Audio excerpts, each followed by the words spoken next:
I'm going to call the Thursday, May 18th business meeting of Narberth Borough Council to order.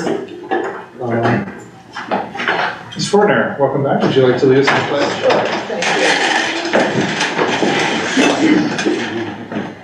I pledge allegiance to the flag of the United States of America and to the republic for which it stands, one nation, under God, indivisible, with liberty and justice for all.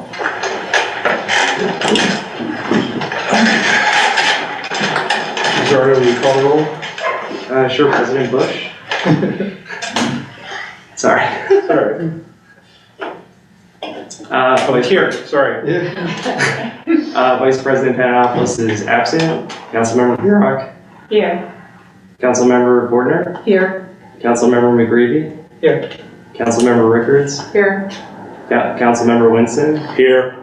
And Mayor Deutsch. Here. Okay. All right. Sorry, I thought you were just responding. Fine. It's been a long day. Are there any agenda additions or changes? Not today? No? Okay. Yeah, if we don't need to today. All right.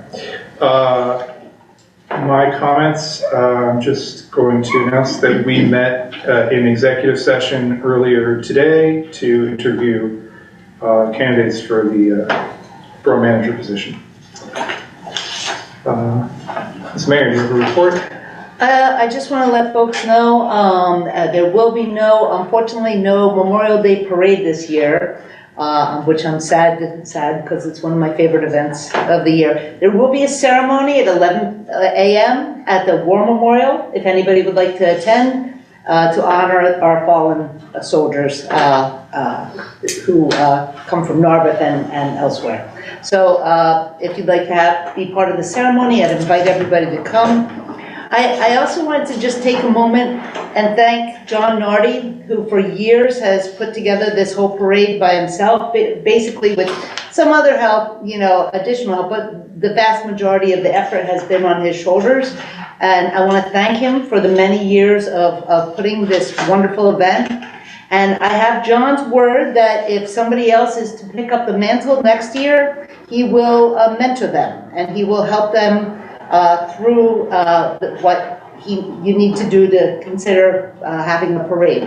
So I would hope with the volunteer spirit in our borough that somebody would jump in and let me or Ed Ridgway know from the Business Association if you are willing to jump in and help restart the parade again.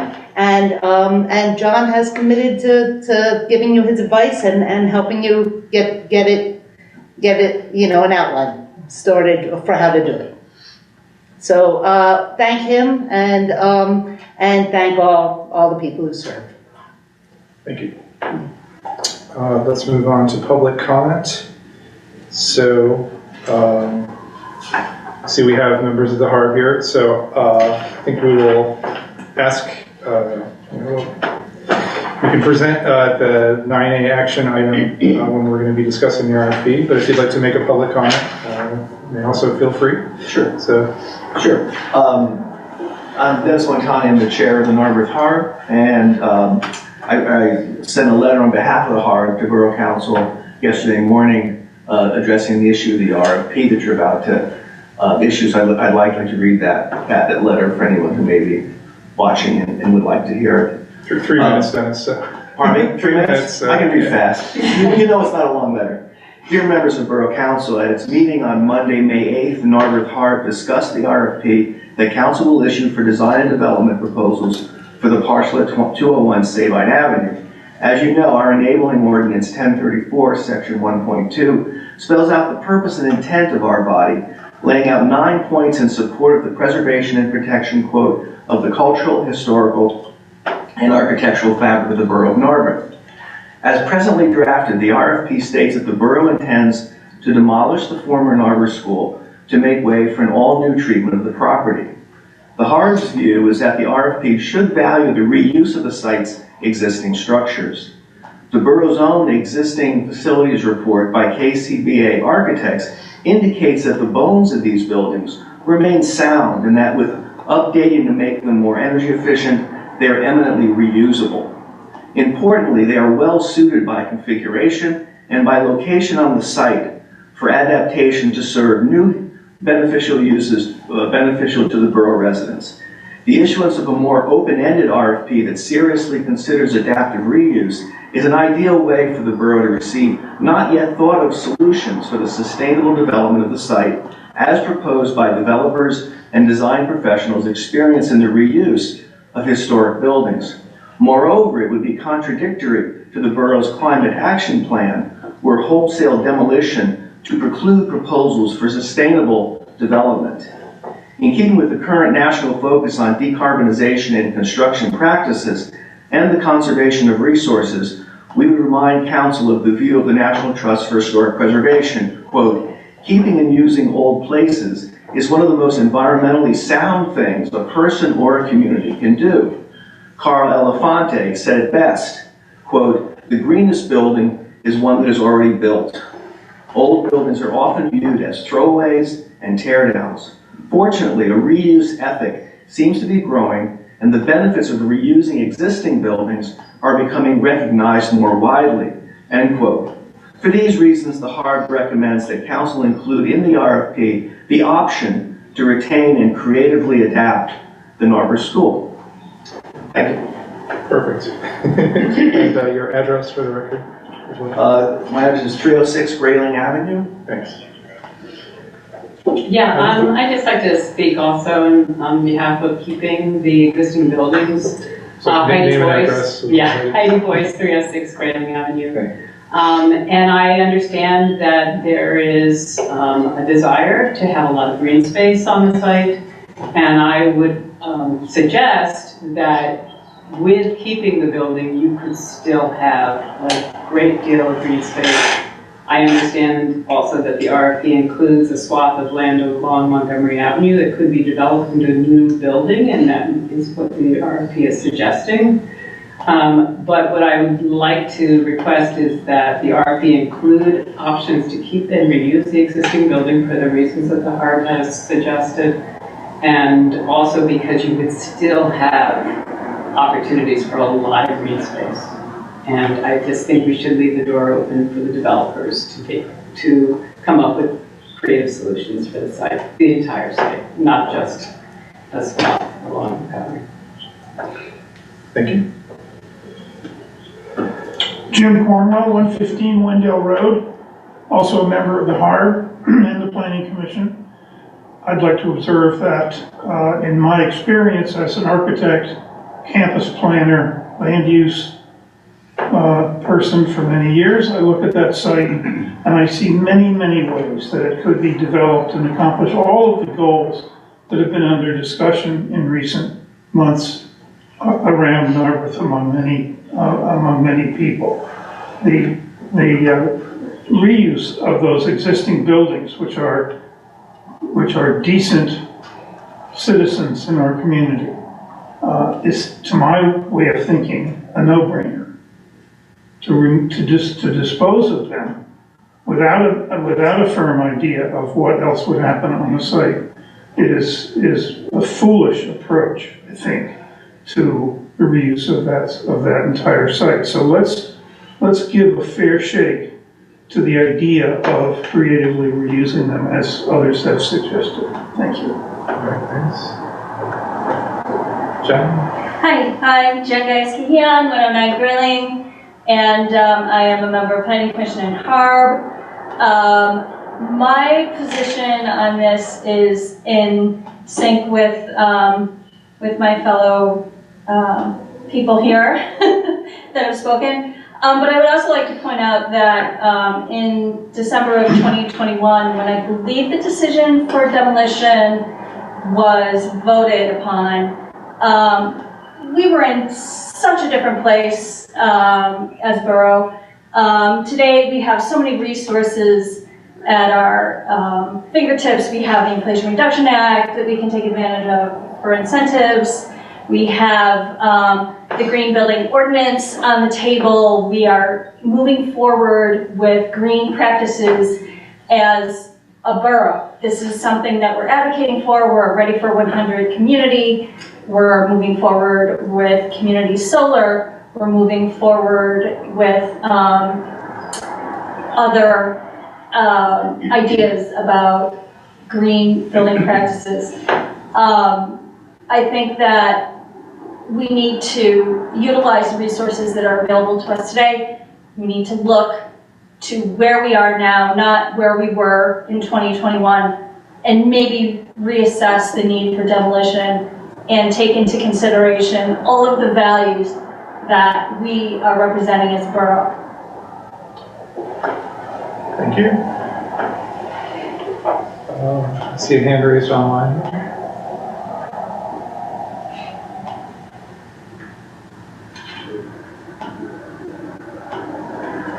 Can you hear me on Zoom? Yes, I can hear you. Carol Marie Scanlon, Sabine Avenue. I would like to applaud Planning Commission and HARB for saying to keep the 201 Sabine building. There was a maintenance schedule that was given by the architects that were hired, KCBA, that if that schedule had been followed, the building would be in much better shape than it is right now. And again, not tearing down that building and reusing is a much better option than destroying the land, getting rid of the trees. We're a silver tree community.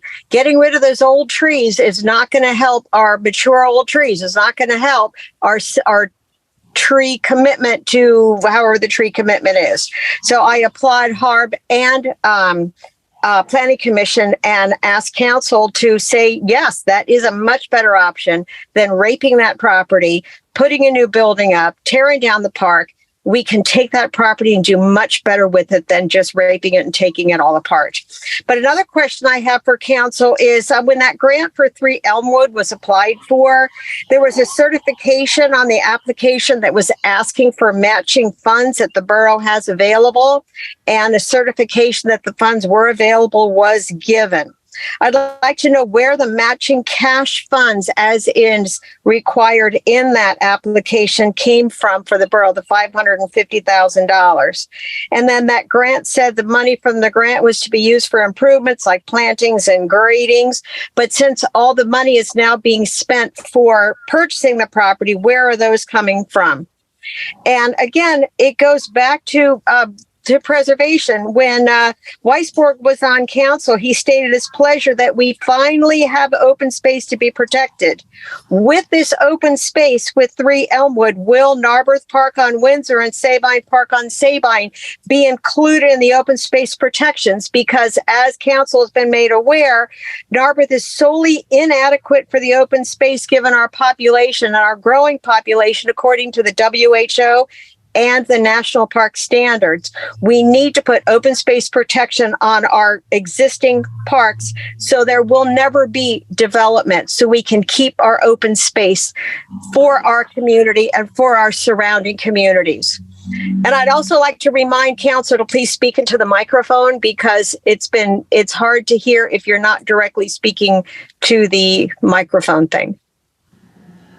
All right, thank you, Ms. Scanlon, and I will just respond that we borrowed money to cover the cost of purchasing 3 Elmwood, and we're being reimbursed for for half of that through the grant that we received. And it's spent. Yeah, that money is all spent. Yeah, when we bought the property, so the money has been spent, and we are now maintaining that property through general funds, just like any other park space that we have. It's maintained through our general fund expenses. Any other comments online? Waiting for public comment? M. Stop, do you have a comment? Okay. I didn't ask to make a comment, but thank you. Okay. Thank you. All right, I'll close public comment then. Just a reminder that this is the time to speak, if you have a public comment. We will be discussing, or we may be asking questions of the HARB, since they're here, in an official capacity as a recognized board or commission of council. But if you're an observer or an interested party, that public comment period is the time to address council. All that being said, let's move on to 9A, which is the RFP. Consent. No? Let's move on to the consent agenda.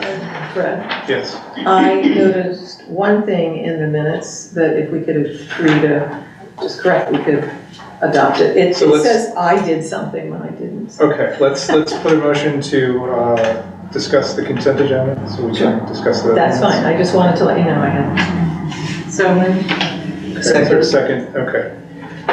So. It's in the, Rob's update on the Public Health and Safety Committee. It says that I added that they are looking into ADA ramps for replacements, and I was like, that, I know wasn't me. I don't know if that was you or if it was someone else who interjected, but that was. I could have been tired that night and thought it was you. No, it doesn't matter. I mean, this is so, I mean, you know, in the sense that, it's how public it got record. that way. Yeah. But it's public record, so I thought, well, it should say. And so it maybe was Rob, but. I could go back to the recording and see. Yeah. Yeah, I don't recall. It might have been someone trying to connect our committee to. Maybe. Where is, this is, In public health Yeah. and safety. Yeah, maybe, yeah, but. Can we just strike the name and say someone suggested? Yeah. Given that it's recorded, Yeah. I don't know that our minutes. Right, need to be that. exactly, I know, but I just didn't want it to say, oh, I said Yeah. that, when somebody goes looking for that and says, no, I don't. Mhm. It's like, yeah, no. Because you're not in our committee. But No, yeah. and the parking was Yeah. never looking at ADA ramps, so I was like, I'm not sure. Yeah, I'll strike that. Okay. Okay. Thanks. all right, so do we need to move to strike that? You move to amend the, there'd be removal to approve the consent agenda with the amendment to the minutes, to strike that from the minutes. I made a consent agenda. The motion to approve the consent agenda has not been made yet. Would someone like to make that motion? So moved. Okay. The motion is to approve the consent agenda with the amendment of striking that portion of the minutes. Is there a second? I'll second. Okay. All those in favor of passing the consent agenda with that amendment?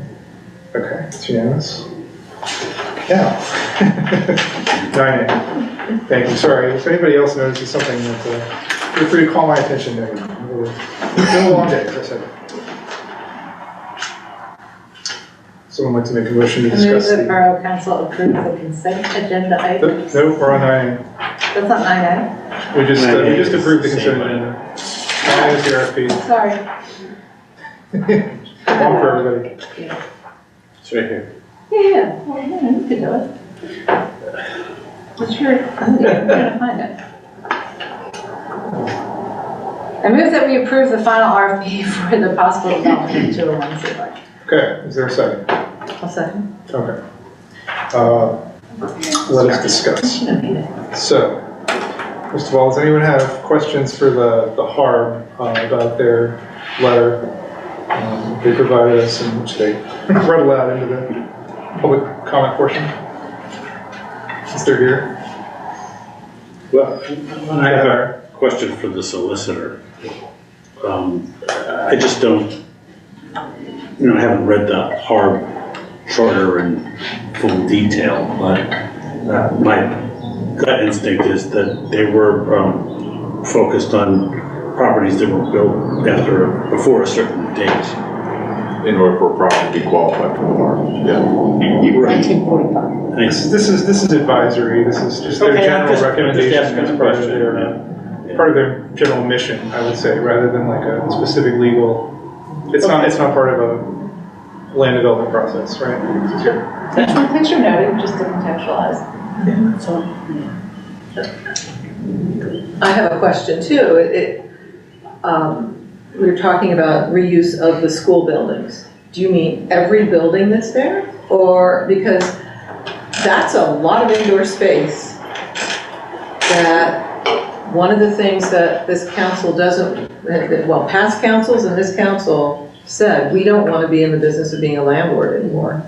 So that's a lot of space to then become the sole expense of the borough to manage. So I'm wondering, how, I want us to keep that in mind as we think through this. I mean, that was one of the things that caused us to decide to not, to make the decision that the buildings, there was maybe more than we could really, manage. I would actually suggest it was the major, not just one. The second to that was increasing the green space. And we had been working on this for years at this point to get to this RFP. And we did commit to increasing the green space.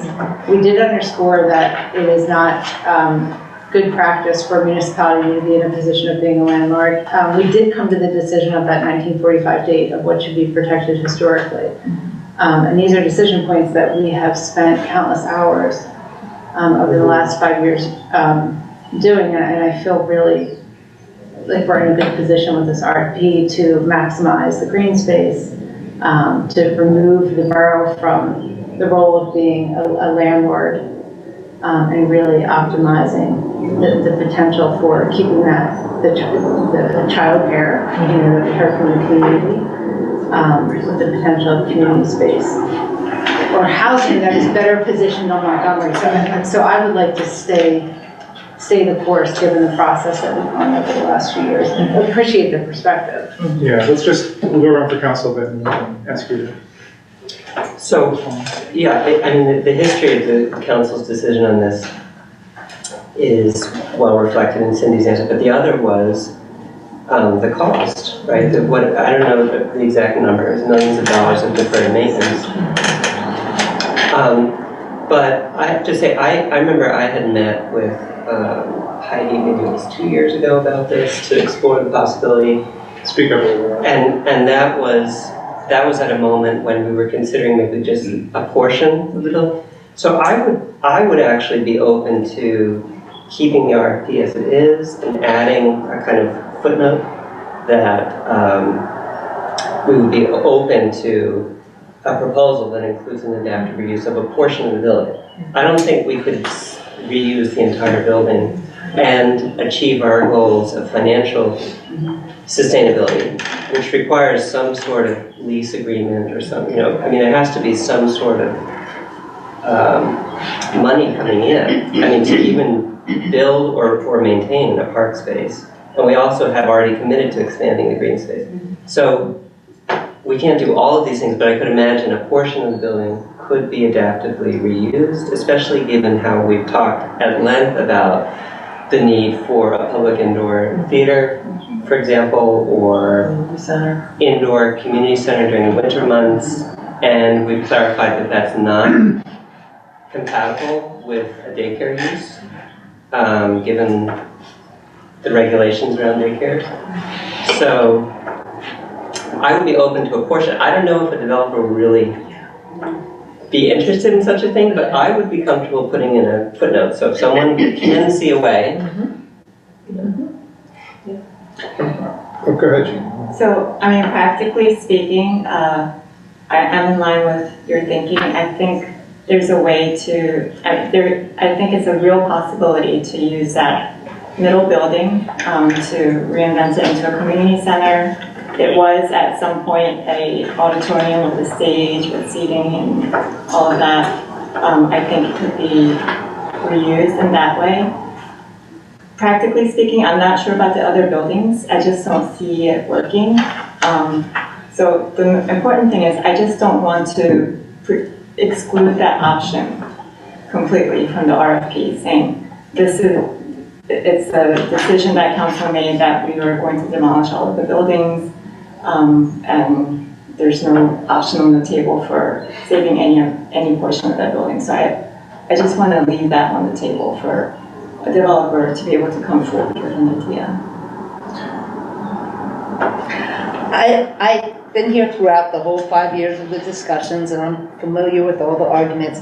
I think it's worth asking the question, having them take a look at it, and either confirm that it's not salvageable and that or maybe come at it with a set of fresh eyes and some new ideas of of maybe doing something really cool with it. Because I do think in the interest, we have gone so green and we have been so good with, with trying to do right by this world, by our environment.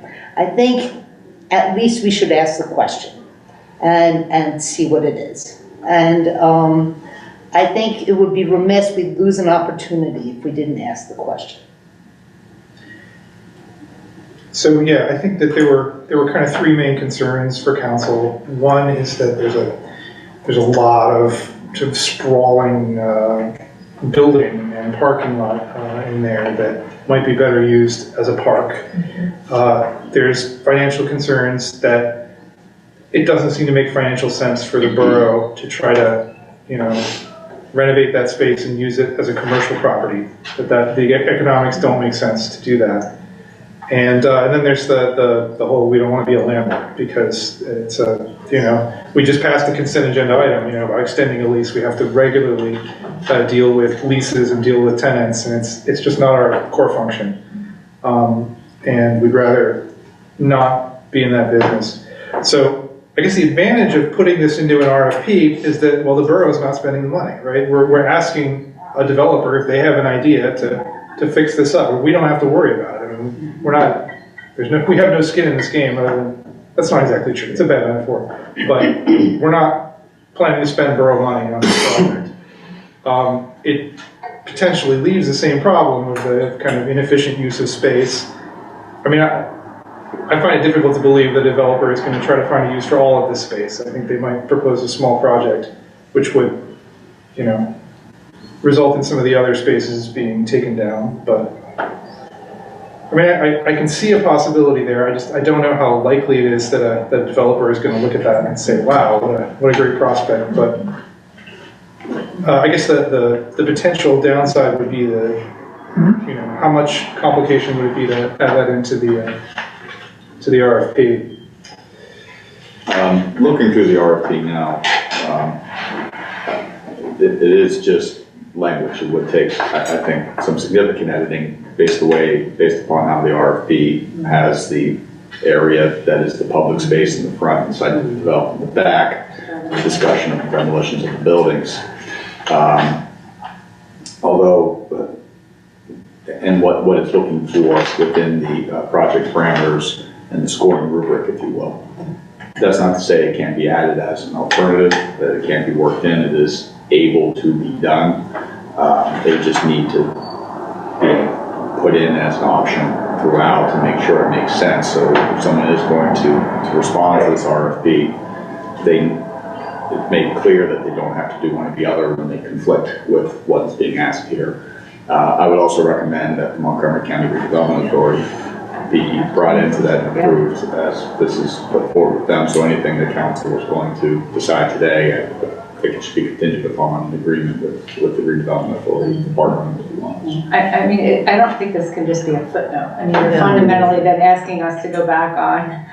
Well, there's one thing we could say. I mean, we could take out the line about Borough Council is going to demolish the property. So that's easy. But if we're going to ask a developer to weigh in, then it's more complicated. Right. So, I mean, are you asking us to vote? I mean, again, this is years of work in front of us. Are we voting on this RSVP tonight? And if RFP tonight, and if the answer is no, then we're going back really almost to the beginning to say we need to begin again with Montgomery County. Because to John's point, I mean, the map is drawn, the parameters are drawn, our commitment to green space has been established. Is that what you're asking? Yeah. I'm not saying I'm asking it, but yes, that's what it would entail if we were to entertain the proposal that the Harb has put in front of us. So let's let since they're here, I think we've all. Oh, already. One final point. So I'm just not 100% clear on what's being proposed. I mean, I read the letter, but I also heard other people talk about the possibility of it being just the so-called middle building.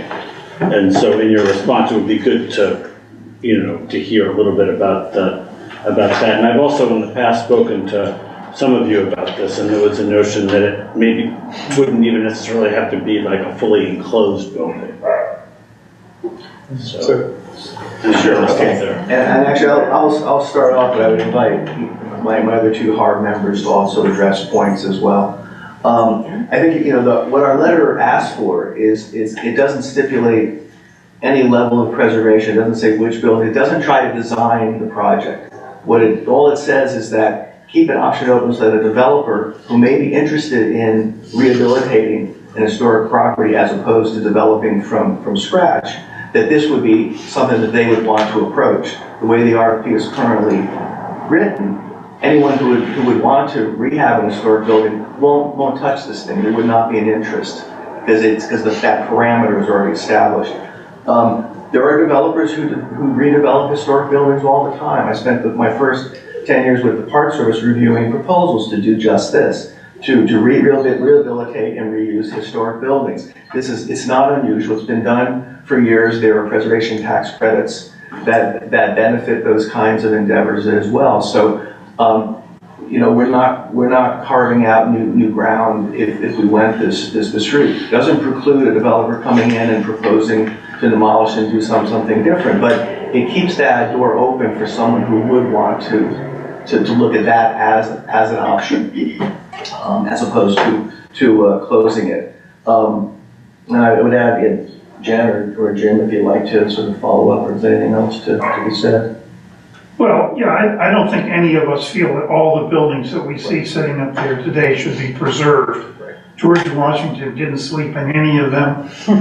They were built after 1945, so that by rights they are not historic in Narberth by the definition that we have advanced, that we've all agreed, rightly or wrongly, but we've agreed that's the litmus test in Narberth.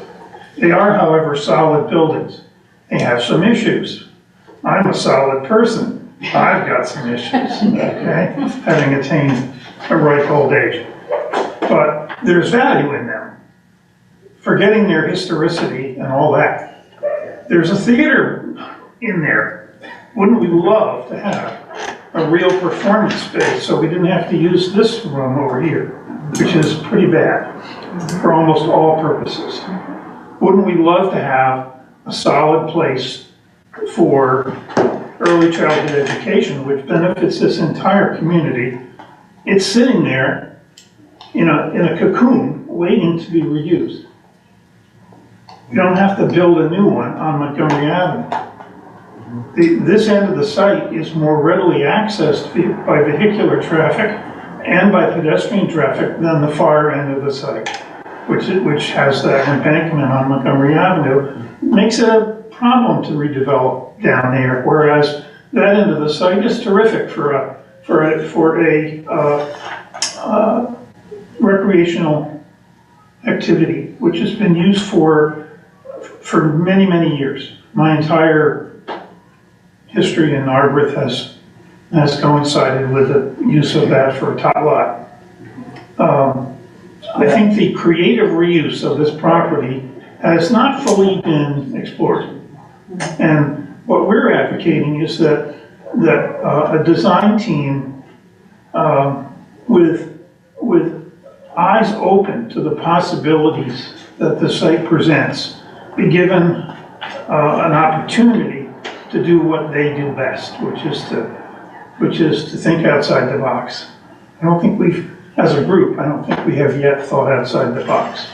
And that box is a financial box, as well as, and as Fred points out, we don't want Narberth to be a landlord anymore. That's okay, I understand that, but it has a lot of potential. This doesn't preclude that. It doesn't mean that Narberth would still be a landlord. You can still, as other properties, historic properties, that could move to a developer to develop, just as you would a brand new development from scratch. So, nothing about that necessitates us remaining in the landlord business. But I would also just sort of mention that, in terms of the way the ordinance is written and what we have purview over, we have direct purview over buildings that contribute to the district built before 1945, but also within our mandate, within our reasons for existing, are just the kind of things that this building answers. And so, I would ask you to just sort of refer back to the ordinance. I'm not going to read them to you now, but there are 9 points, and this meets all of that. in terms of the reason. It goes to the heart of the reason that you guys passed an ordinance, back in late 2021. There's a purview of buildings within the borough that it says need to be paid attention to, and I think this is one of those as well. It's an eminently usable building, whether it has sort of historic value or not. It's a building that may not need to be taken to a landfill. I mean, that's an incredible amount of material that would be demolished and then put someplace when it really can be reused. And I think that it would really show us to be the kind of forward-looking borough that we try to be and have always been, by realizing that we don't need to just remove this building and then dump it somewhere. So. Go ahead, Jen. I think the mayor really hit the nail on the head when she said that it would just be a missed opportunity to get those ideas in by opening up the parameters of the design assignment, or whatever it is, the RFP, the request for proposals. So on that front, I think, there's nothing to be lost and everything to be gained by opening up the parameters on that. And then just to echo what others have said here, that school being a part of the fabric here of Narberth seems to me, as an architect, to make very good, meaningful sense to maintain probably not all, but some of the existing structure for reuse, to give back to the community, to retain the fabric that's familiar, that maybe some people's kids have gone to school there, that they know, that's part of the history here, would be also meaningful. And so I would just ask you to, consider just opening up the parameters to get those ideas in. And then the second part would be, I know on the 201 Sabine website you have like the 5 options, and option 1 is demolition, and then option 4 is a ground lease. I don't know how the ground lease factors into the whole equation of being a landlord, but maybe if you did the ground lease option 4, you would be less of a landlord because it would be maintained, I'm speculating, by the developer, and the land itself would just be, the revenue required, perhaps even to maintain other parts of like the open space or the green space. There might be some creative ways to finance the development of the site based on potential revenue there. Sure, the ground lease is the other option we're currently considering for the, that's for the other the property. So yes, we agree that is perfectly appropriate. If we just, if we don't have any management decisions, we're just taking a lease for the property, that's reasonable. I have a question for the solicitor. So if we were to focus it just on that one building, the part of the structure, would that simplify it in terms of, because then we're not talking about. I still think that the building itself was in that front, and again, it's not a legal issue, it's really just a drafting issue. It can be done. I don't think it could be done tonight because it would take some good changes to put the RFP out tonight. Plus, I would recommend speaking with the authority, but if it's something that council wanted to do, it would take redrafting of the RFP to add this and have it work with the other option, which is what already is in the RFP. It could be done. It just will take some work to redraft it. Okay, let's figure out. So, about how much time would it take? Do you have an estimate, Alan, of like if we were to say this? Are we talking a month? Are we talking 4 months because the RDA is impossible to reach? I don't know even how long it took us to get to this point. It took a long time. A year. Can I remind us of one of the things that got us to where we are was a lot of conversation about, and this was, the RDA helping us understand what we should go out in the world with. Something that is totally unfocused and wide open is not going to get you much back.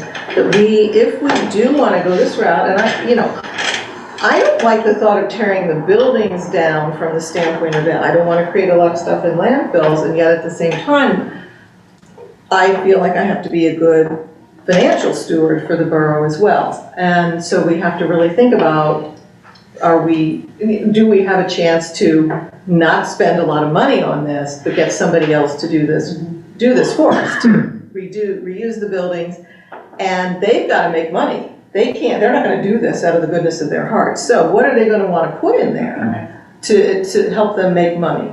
And so if what we want to do though is go out now with something, we have to give them some parameters about what would be acceptable in those spaces and give them some ideas of what kinds of things we're comfortable with them having in there. And I don't think the answer is just going to be a community center and a daycare center. I can't imagine they're going to be willing to do the reuse just with that. So, you know, we'll have to have some residential that will be a different, you know, size and whatever. So I'm not saying we can't do it. I'm just saying this is a big step back. I want us to recognize that it's a big step back to go forward again. And this is a really important property, so maybe it deserves that kind of time. But I think we just need to be really realistic about that's what that's going to mean. And one of the things that why we've been trying to keep this moving is like, what if there's a major fail in these buildings and we have a duty to our current tenants to keep it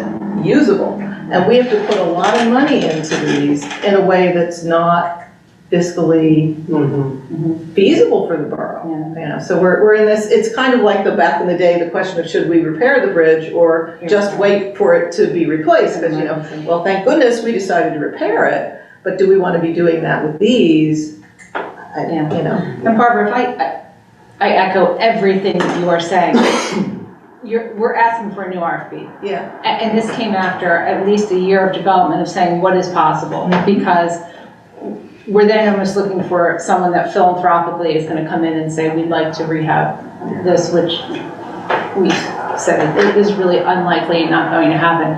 What I would like to suggest then is, you know, we can vote on the RFP given the years of work and to the point where we are. We could get RFP proposals that we're actually not happy with. Yeah. This is actually not what we were envisioning, not what we were hoping for, and then go back and do a new RFP that looks at maintaining some of those properties. But because it is not just a footnote or an addendum, and they were very clear with, you have to be specific to be taken seriously. And you have to understand where someone is going to make money in this project. I don't want to go back on our commitment to green space. I still, anyway, we don't need to review the years of conversation, but I appreciate you underscoring those points.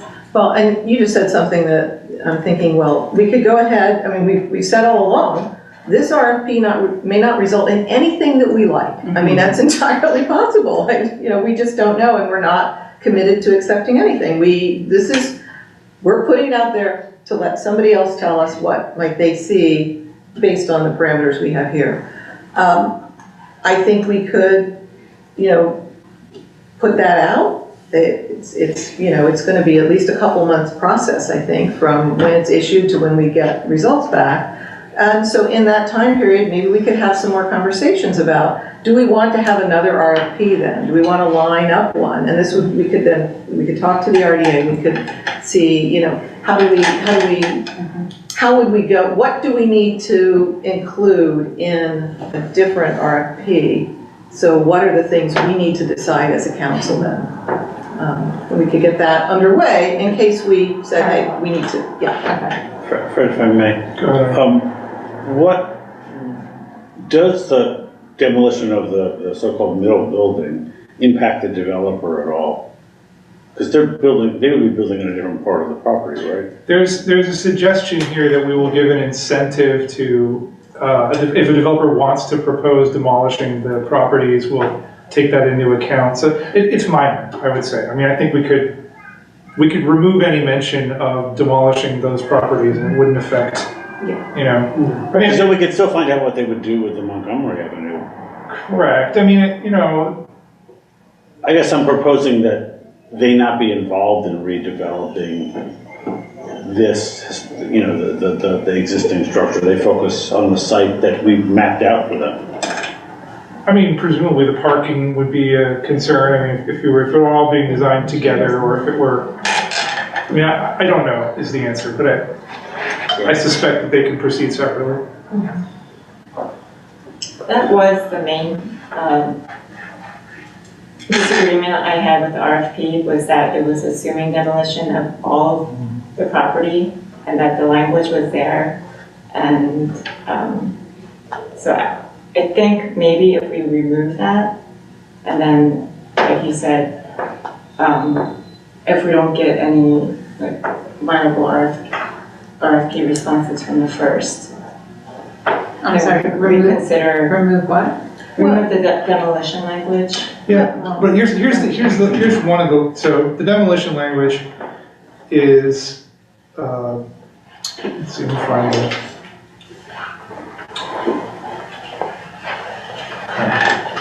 Opportunity. The borough intends to remove the existing building and parking lot from the parcel and redevelop the public space to include park and other public amenities. So that's one mention. And then the other mention later is that, as described above, the borough intends to remove the existing building and parking lot from the parcel and redevelop the public space to include park and other public amenities. Developers who wish to perform this demolition or site work, in addition to the development of the site, are welcome to include a proposal for this work in their response. I believe that is everything that's in there. So to change that language changes the parcel map. It's not as easy to just take out, well, yeah, because you're just reading, John, you're confirming, you're reading saying like, we'll do it or you can do it, and we're gonna probably screw you differently if you do it. If you're taking out that option, you're redoing the parcel map. Right, there's the site area that's identified, and then there's the public space area that the RFP says you're not doing anything in that area. Well, except potentially demolishing it. Exactly, potentially demolishing it. Well, but So you you're not could- going into the public space defined area for purposes of Hence development. no Again, you could do it, Well- we could change it, but the way it reads now, that would have to be Well, provided as an option. yeah, if we wanted them to give us thoughts on how they would reuse the existing buildings, but I guess if what we're talking about having two parallel RFPs at some point, or maybe not parallel, but one following the other, to me, this is fine the way it's written.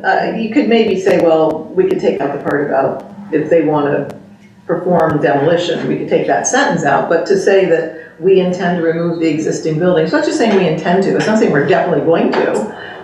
It's, I don't know how that affects their response if we then later decide, oh, we're going to keep one of the buildings, for some portion of them. I'm not sure I see how that affects them. Because we're asking them to be self-contained in their 1 acre. Right. So it seems to me we could, see what happens. I mean, one of the things that came up at the table, I don't remember how long ago, but Bob Weisbord was still on council, and you probably remember, I was pushing for us to figure out a way to get a community center in here, because I think that's so important. We don't have that kind of space here.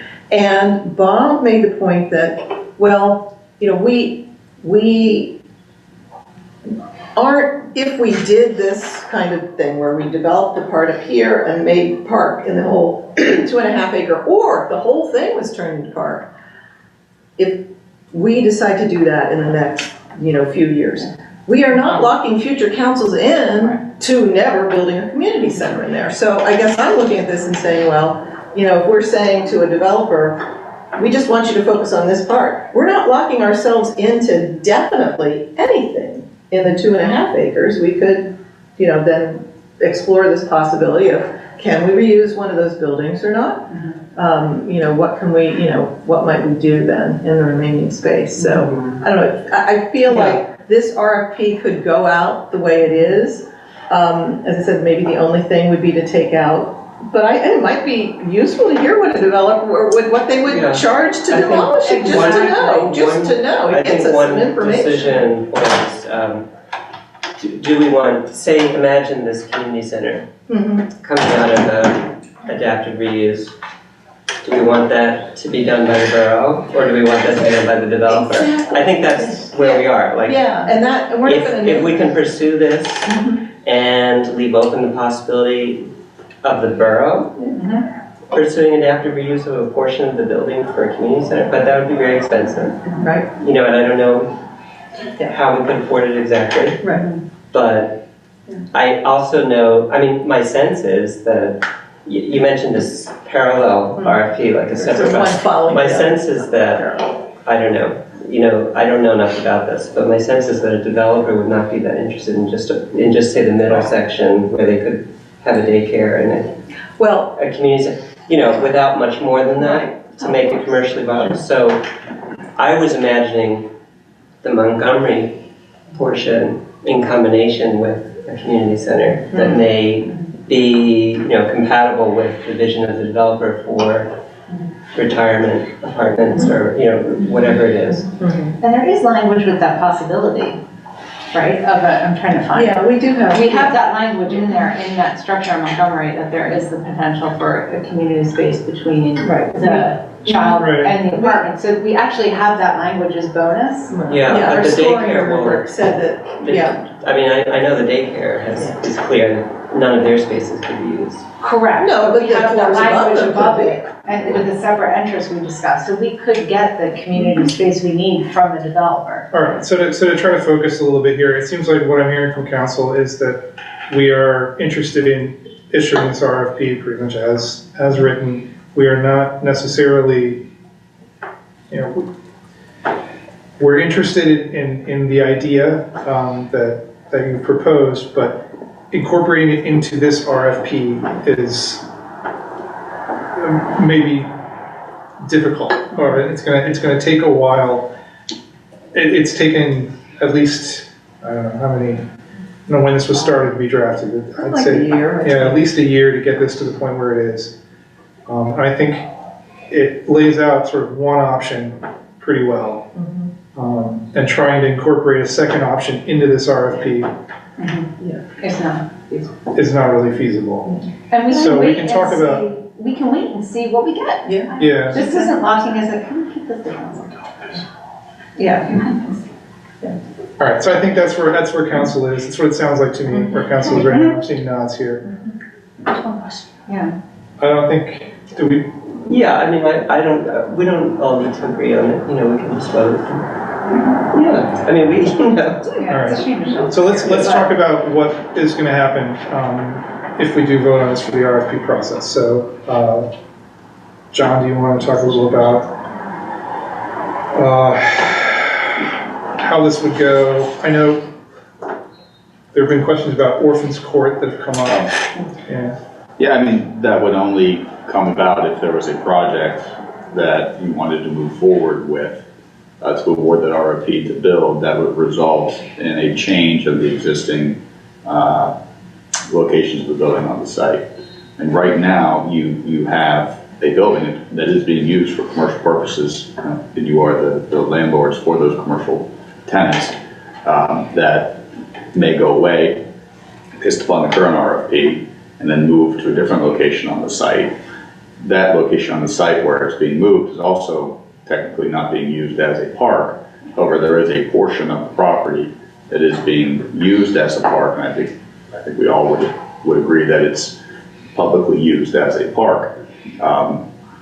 So it would be my recommendation that to be safe and to provide the protections that we need for anyone that is developing, to pursue approval from the Montgomery County Orphans Court, which required for any changes or expansions, or we're not removing the entire use, but a change in the public use of a site.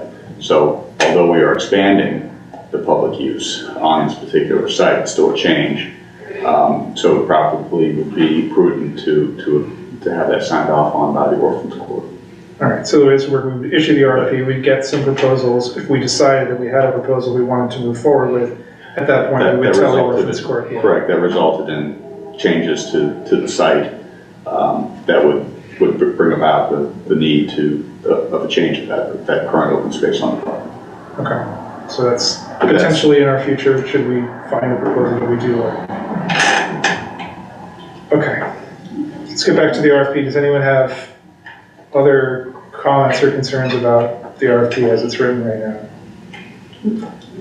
The only thing we have to decide on is the length of time then, I think. So, and when Michelle and I and Samantha had been working with Rebecca, of the RDA, she had proposed, like a 10-week process is pretty typical, she said, so you might want to have from the date of issue to the date proposals due, a 10-week period. Now, I know Rebecca is no longer at the RDA, so we probably should check in with them on whoever is picking this up from her and make sure that we're in the right time frame for them. So can we pass the this RDA office. Yeah, leave the dates to the discretion of the RDA. Okay. Are there any other, and then there was the change that had to be made about contact person. Yeah, her name's still on page 8. Yeah, I'm sure of that, yeah. And then there's just some things at the back too that have dates on the last page, that dates that are to be filled in, so. Okay, so we'll leave the dates and the contact person up to the RDA.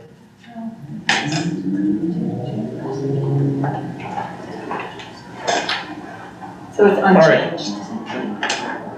I'm hearing that it should be unchanged. If anyone would like to propose changes, now's the time. Well, I guess I'm the dissenting view, but I hear our solicitor saying it's possible. It's more than a footnote, yes, but I think it might be more like a 3-month delay, which I think is worth considering. So that's why I would vote against moving forward, but I think, I mean, I definitely hear the concerns, and I hear that it's been a long process, and we want to move this forward, and I do too. But I think this is such a permanent thing, and if we have that opportunity, why would we just kind of say, like close the door on the opportunity? But so I think we should vote on this, because it's not, we're voting on this or we're starting over. Right.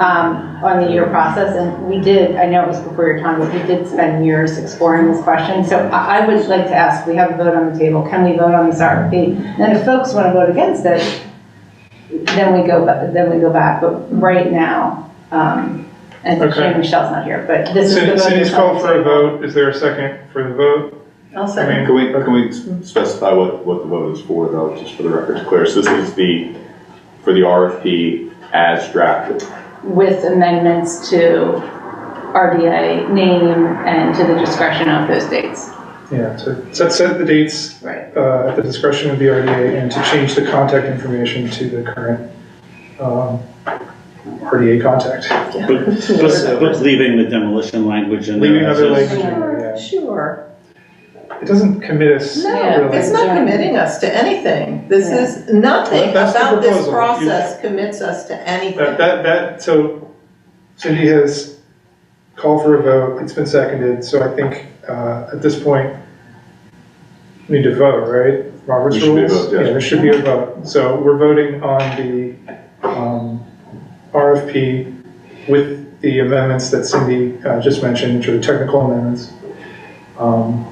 All those in favor? Opposed? Oh boy. All right. boy. Okay. Punt this to Michelle. Yeah. No, I think I break the tie. Would someone like to?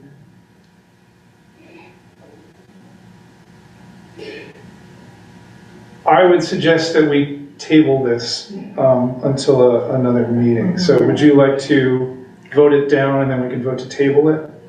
I will vote it down. Okay. So, I move to table until we have a full council. okay. Is there a second? A second. All right. All those in favor of tabling?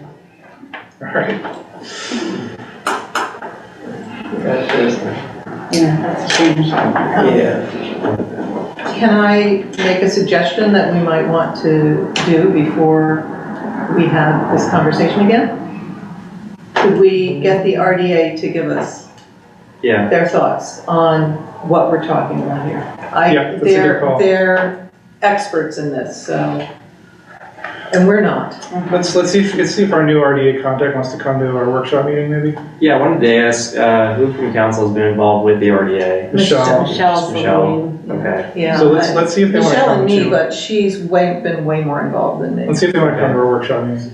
And President Bush, if my understanding, just maybe for public edification too, that the votes for today aren't related to the project as a whole, but really, again, just this RFP as it is drafted. Correct. And not the concept of moving forward with an RFP for this project. Correct. We're going to, obviously, I think the people are reacting to the letter from the HARB here, which is about changing the RFP, not issuing an RFP.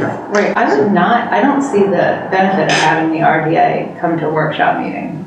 I mean, you were asking not for them to come to a workshop meeting, remember? You were saying, like, how long would this in actuality be if we were to add a footnote? But I think can I? Yeah, Okay. please. So, no, I think I'd like their thoughts on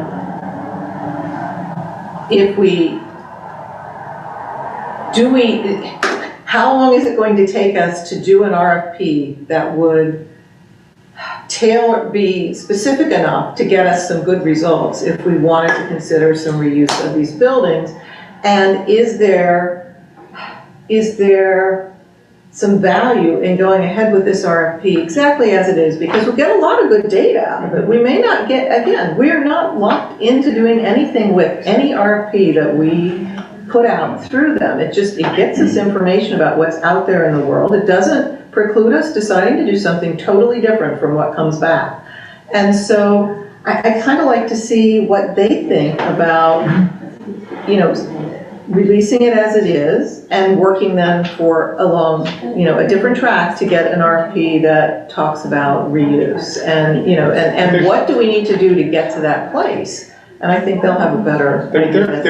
There are consultants, there are experts here who just hit a roadblock. Yeah. I think it would be good to have. Well, I mean, maybe we can get that information without having it at a meeting, and then we're bringing this back to a vote with Michelle, so it could be. So before wasting more meeting time, let's wait until we get the vote. So maybe what could happen if this can work is that, because the way we got to this place is that Samantha, Michelle, and I worked with the RDA, with Rebecca, so maybe we can have Alan and Michelle and me work with whoever the new person at the RDA is to get some more information, help that person get us, and maybe they still will want to come to the work session meeting to be able to answer questions or even just give us a little. Does that sound better to you? I don't want to rehash and rehash. No, I don't either. We have to clarify. Let's see then if Barbara, Michelle, perfect, and Alan can speak to. Sorry, I think we're. Yeah, and then that punts us to the next business. I think we're on council at this point, so. All right, so thank you for your time, and I think we'll.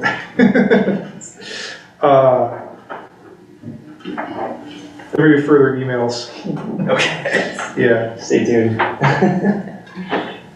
We will. All right. Move on to 9B. All right, so 9B is the Narberth Avenue Bridge Supplemental Agreement.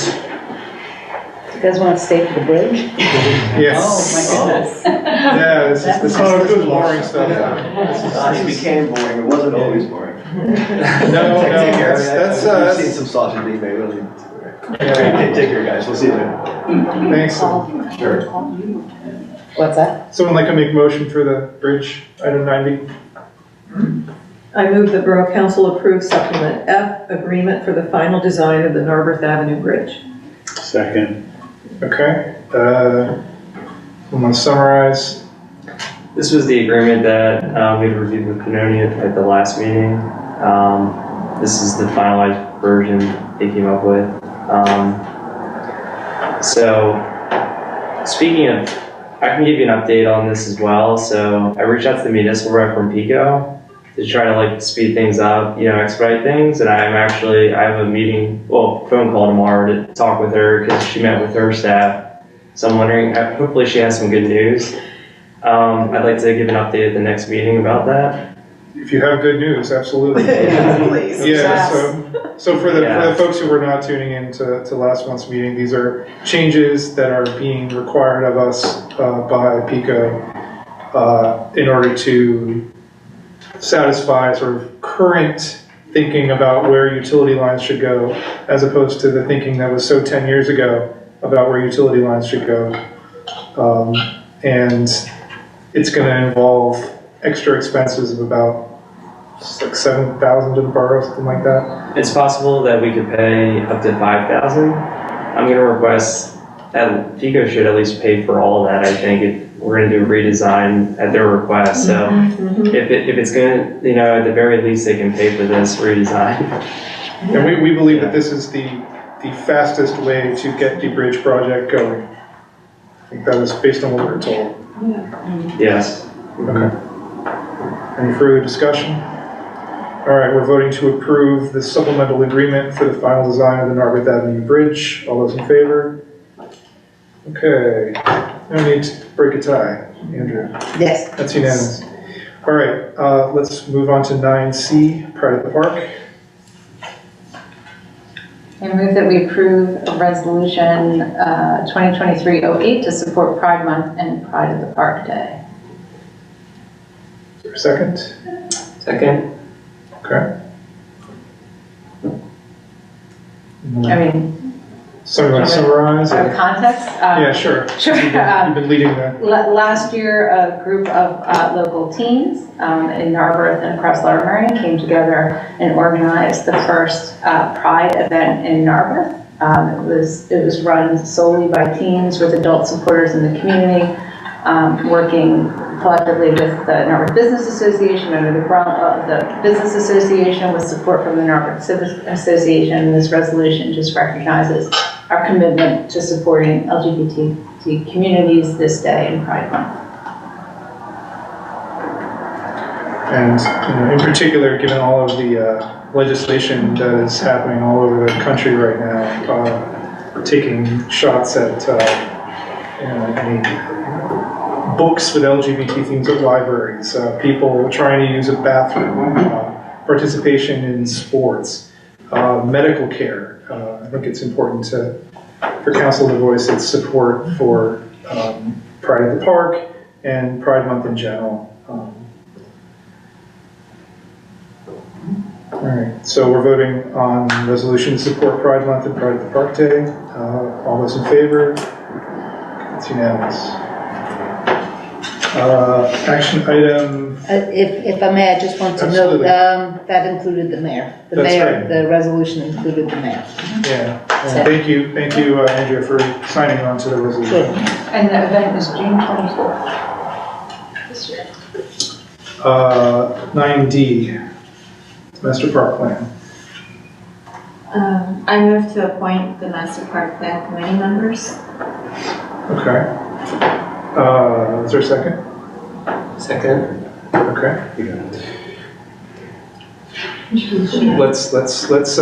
Should we talk a little bit about the Master Park Plan Committee and then read the Sure. list of proposed members? Jean?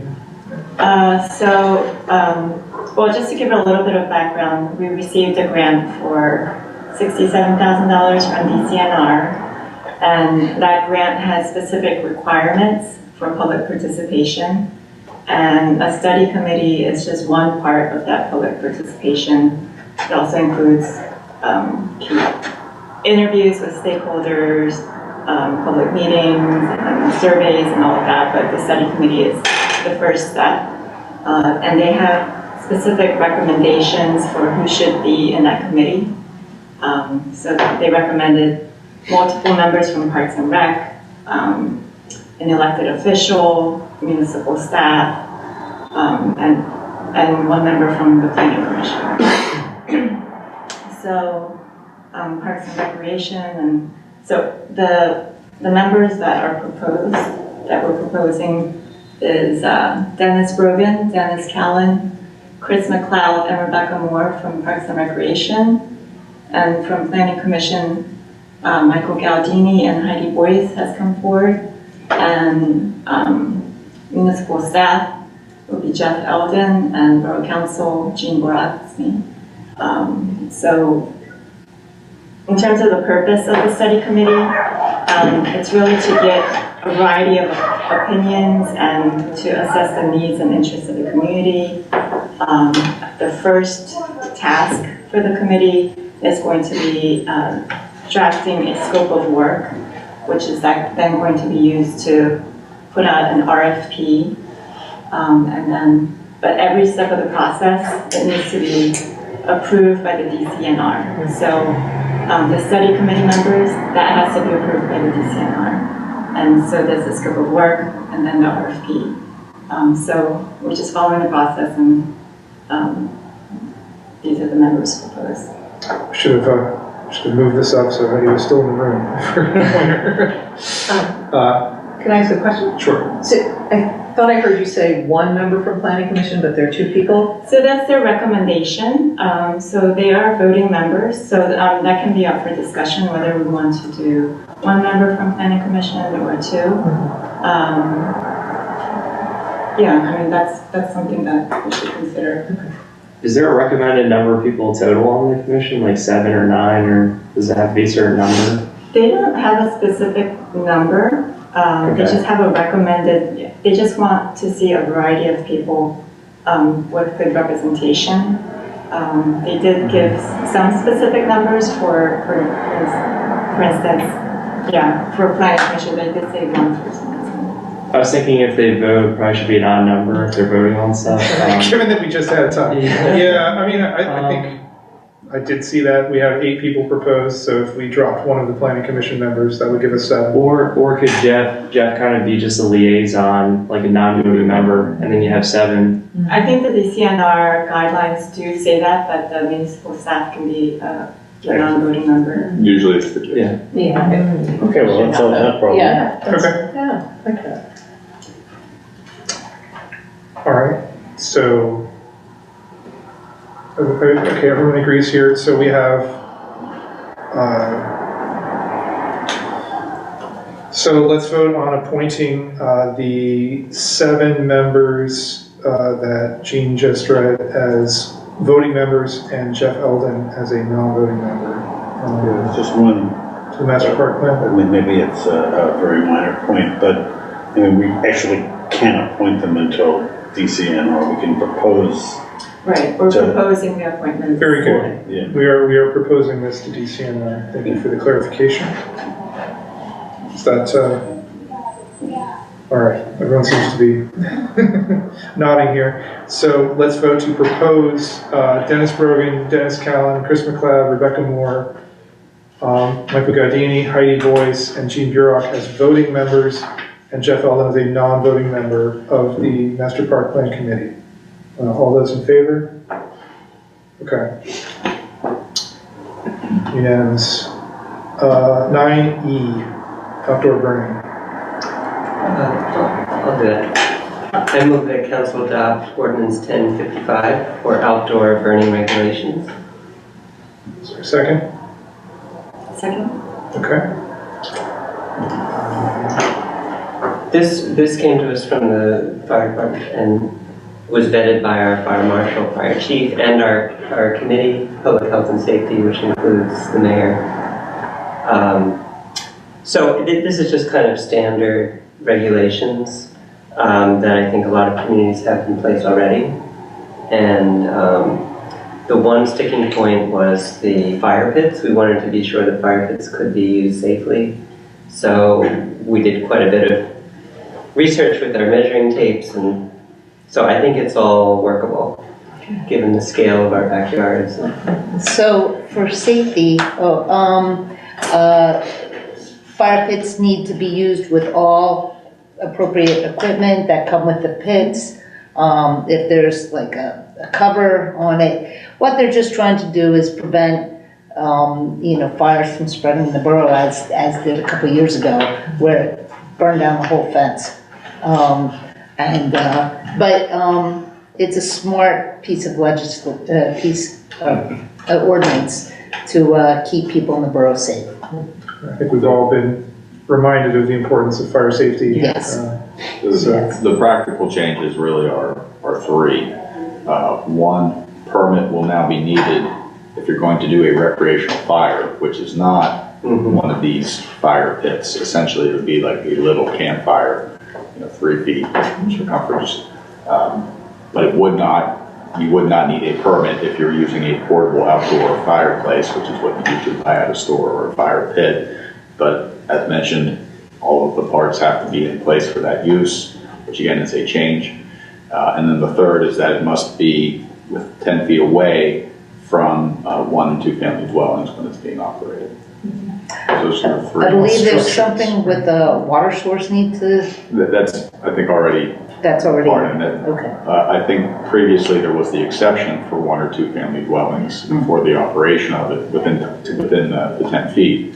Now they're going to require the 10 feet from 1 or 2 family dwellings as well. Okay. This is really just those 3 small changes. I think another key piece too is it restricts people from burning yard waste. Yes. That's another big thing that can cause fires. Yes, Yeah. leaves fly up and Mhm. cause problems. That wasn't already banned?